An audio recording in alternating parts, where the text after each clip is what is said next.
When, as children, we used to misbehave, our parents would warn us that the devil would put a black coal under our pillow. Imagine how terrified I was when one night, after having caused some trouble at home, I was put to bed and hesitatingly inched my hand under my pillow just to check things out. I can still feel the panic and terror when I felt something hard beneath that pillow. Yes, it was a black, horrible stone.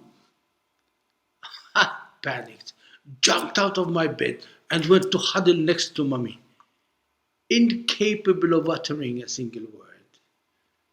I had learnt my lesson the hard way. But rest assured, the devil no longer puts coal under the pillows of naughty children. He is happy that we have learnt how to do it by ourselves.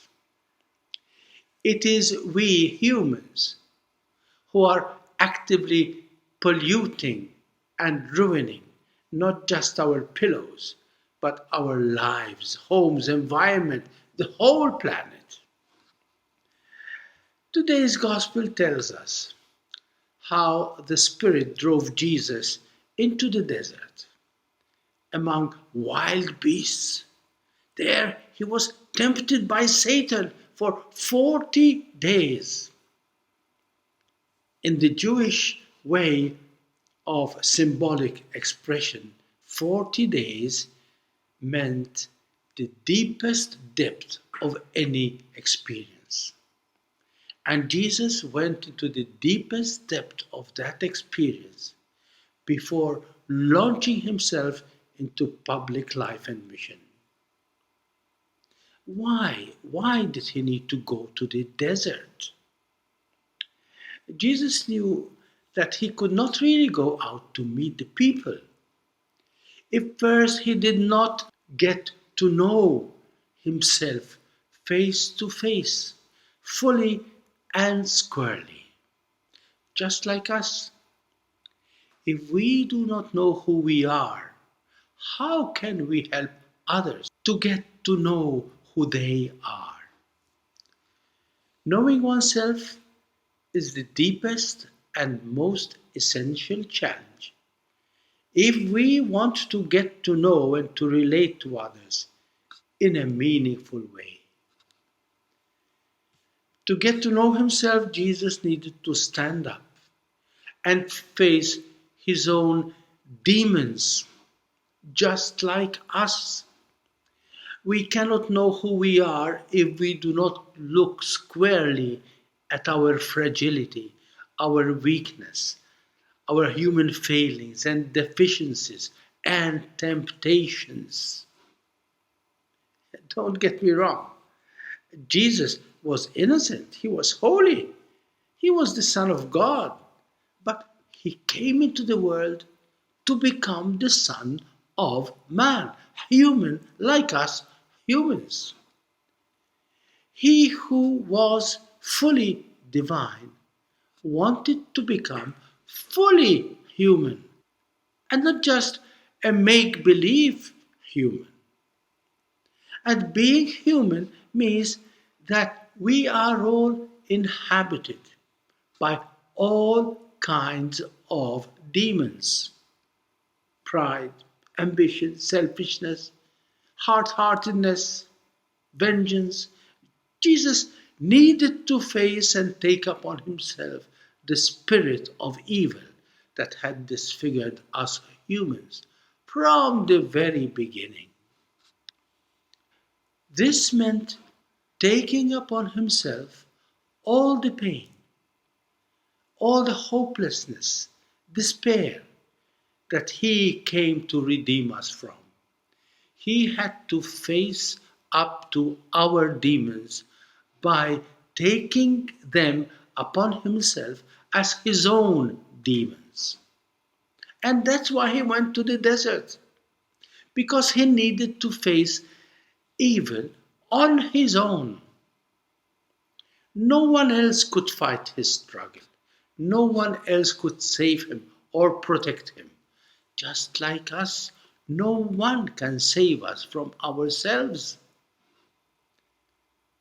As St. Paul has so strongly put it, it was our wounds that he had to carry. God made him who had no sin to be sin for us, so that in him we might become the righteousness of God. That's St. Paul to the Corinthians.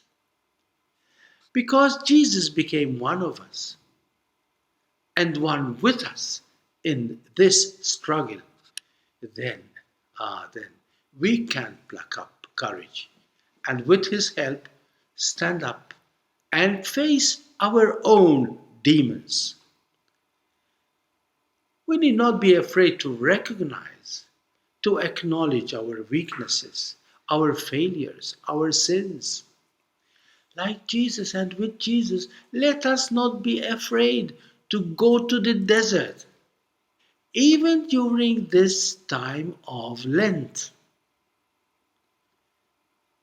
This means taking time to be alone, face our inner self, where no one else can enter.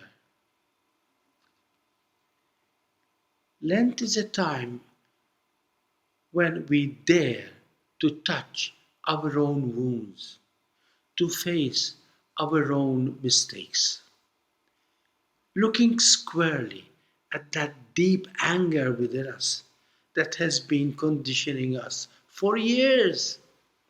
Let us look squarely in the face of the people who have hurt us and made our life difficult or even impossible. Acknowledge your deep shame and anger at yourself for the mistakes that you still cannot forgive yourself, let alone the hurts that others have inflicted upon us.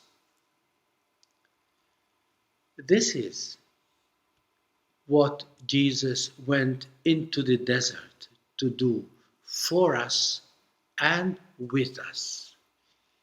He went into the desert of evil, of loneliness, of pain, so that when we end up in the same desert,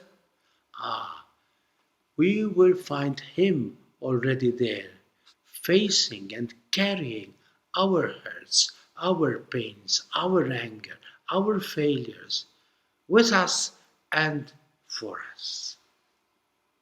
With Him by our side, we can indeed face up to our demons fearlessly, courageously, with the deep hope that only Jesus can give us.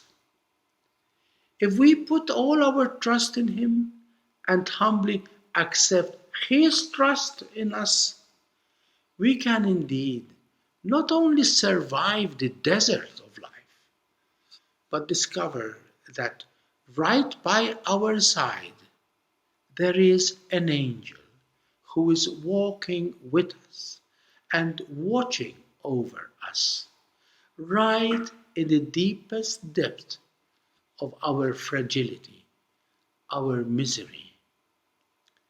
Just like Jesus, we will feel the consoling presence of our guardian angel who helps us to cross all the stormy waters, just like Jesus in the agony of the garden, in the agony of the loneliness of our human misery.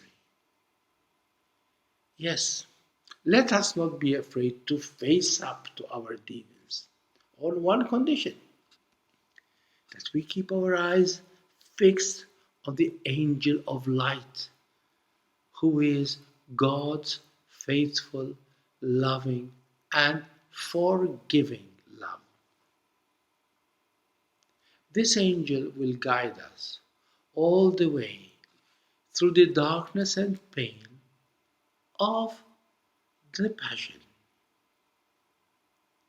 What saves us, what sustains us to walk all the way up to the cross and beyond the cross is knowing that that angel of light is Jesus Himself. Thank you, and God bless you.